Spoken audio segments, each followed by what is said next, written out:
Right, Wednesday 17th of July.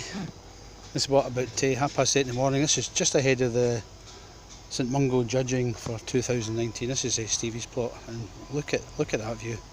In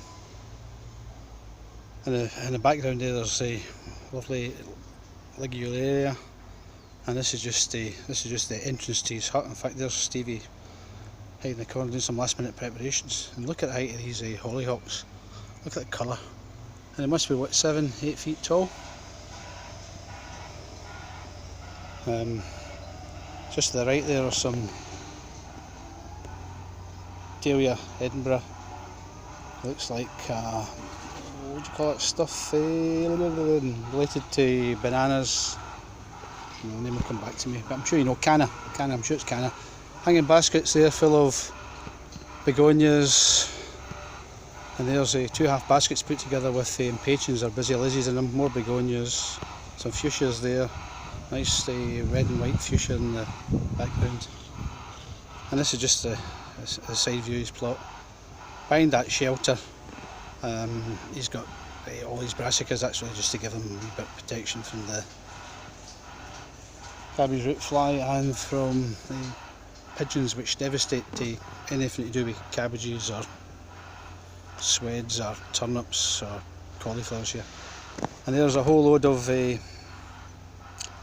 sunflowers underplanted with begonias, and there is another.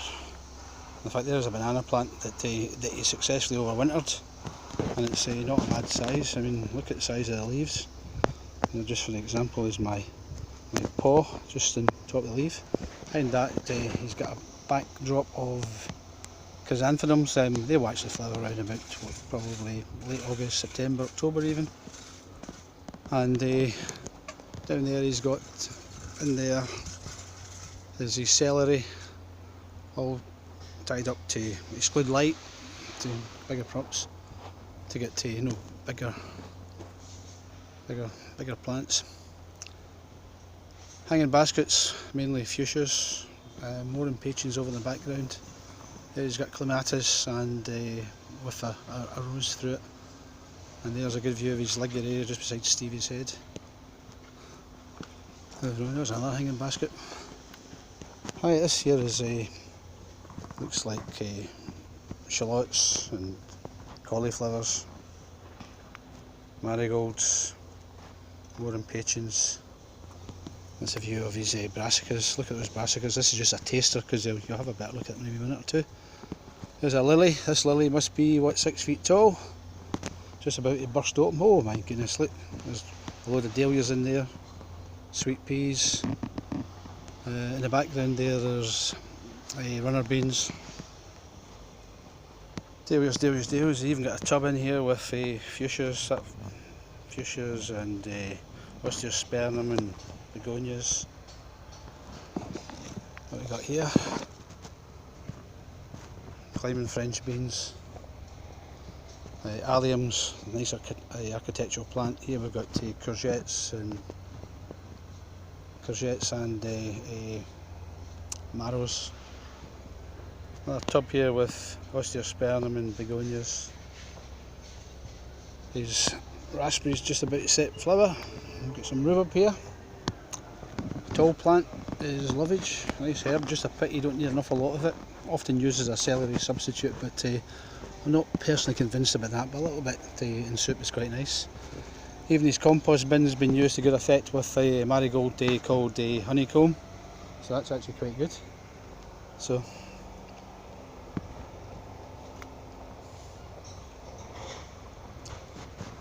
a rose, an old-fashioned rose on the middle of the shot there. And the far end is his carrot bed. Sorry, not it looks like parsnips actually. Right, well, there's a view of the hollyhocks. 7 foot tall, 8 foot tall hollyhocks. I think 8 foot tall, 10 foot tall. Right, let's go around check his front border now. See what treasures we can find down there. In fact, there's potatoes and more baskets. There's that Edinburgh Dahlia. Stevie hard at work, last minute preparations. Hanging baskets again. Oh, the far ones got busy lizzies, fuchsias, petunias. Oh, look at the colours. In fact, that's Agastacia, the licorice plant, just in the foreground there. Begonias, and he's even got that planted with leeks behind. I don't know what that chocolate coloured flower is, it's quite nice. I know this is a sedum that will flower a wee bit later on. There we are, Edinburgh, more fuchsias, Agastacia again. I'm seeing phlox, some nice pink phlox. I'm told this one here is a white phlox. I think this is called, again, I've forgotten the name, but it's really quite nice architectural plant. There's another banana plant, Hemericalis or daylilies. Ligularia again, really quite nice. And look at that wall, he's actually created a kind of a wall there of begonias. Don't know, see if we can keep that in focus.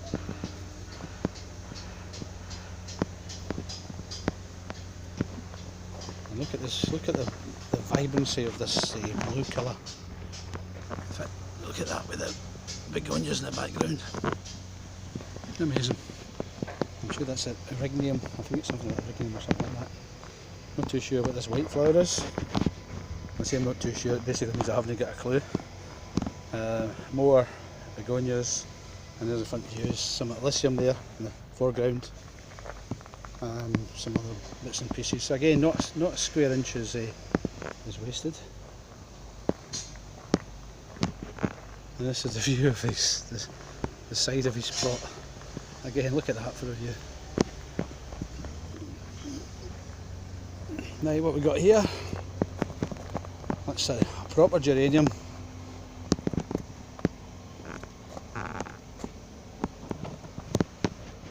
Hanging baskets, begonias, clematis. There's a very good example of the Scottish flame flower.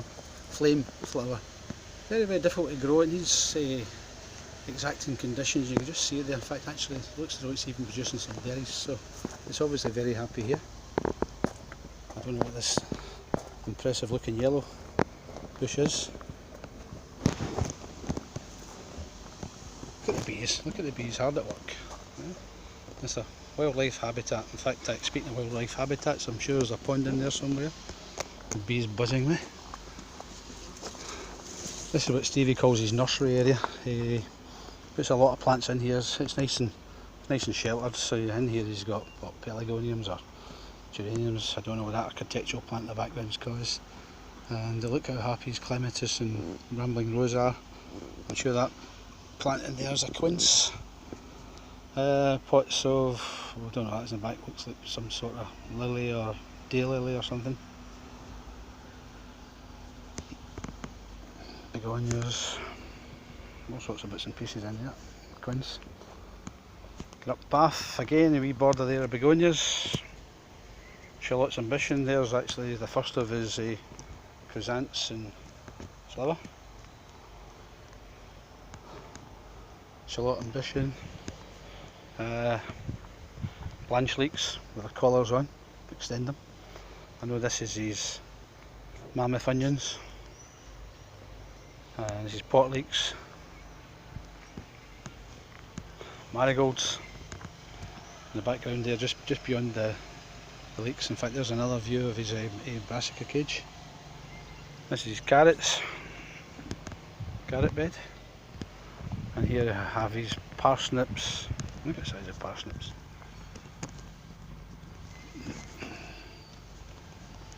In fact, there's an even parsnips, yeah. A good size.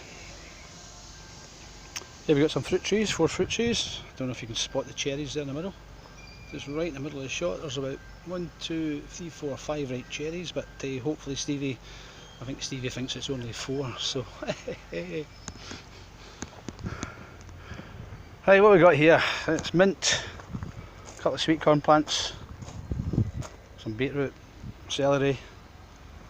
There's what we got here.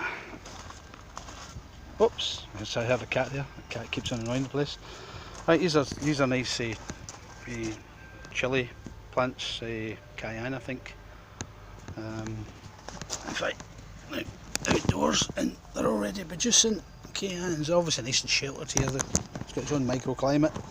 And again, Stevie's creating a wall here of troughs with beautiful colours of begonias. Particularly like that pink one, and that apricot one, that pendulous apricot one there, the white one.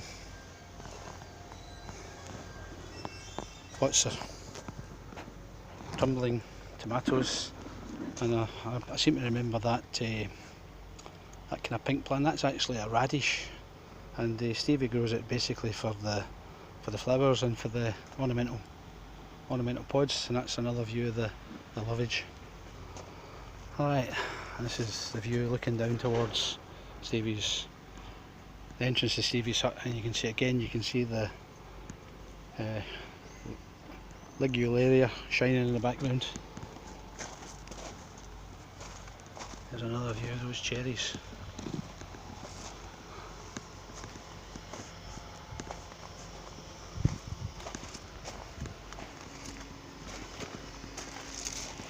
And sweet peas again.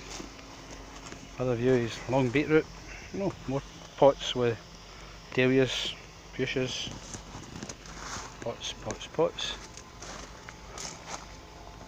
Another view is dahlias. But not a bit of space wasted. Look, called sweet pea. Now being attacked by a runner bean. And here is, this is his brassicas. Right, red cabbage, I think that's Lodero. And in there's cauliflower clapped in. Looks as though they're packed really closely, but it actually helps the cauliflowers because it actually keeps the light off them while the heads form, so you should get some really good heads. And this is a kale, which I've never ever seen before, but I think you'll agree it's correctly named Afro because it just looks like one of those Afro hairstyles, except maybe the colour a wee bit. We've also got here broccoli, and you can see these broccoli is already forming nice heads. That's not too bad at all. I wonder if he knows that's there. Savoy cabbage, by the looks of it. Nice crinkly leaves produce. And these are actually sweds. I mean, look at the size of these sweds, or size of the foliage. Promise of things to come. And more cauliflower clarify. A little mini pool. Strawberries growing in the shade, which is their natural habitat. And here's the view just looking from inside his garden.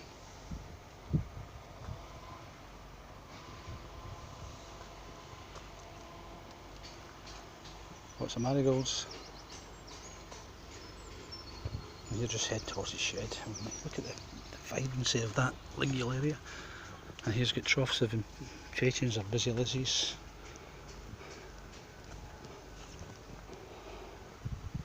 Colour of that.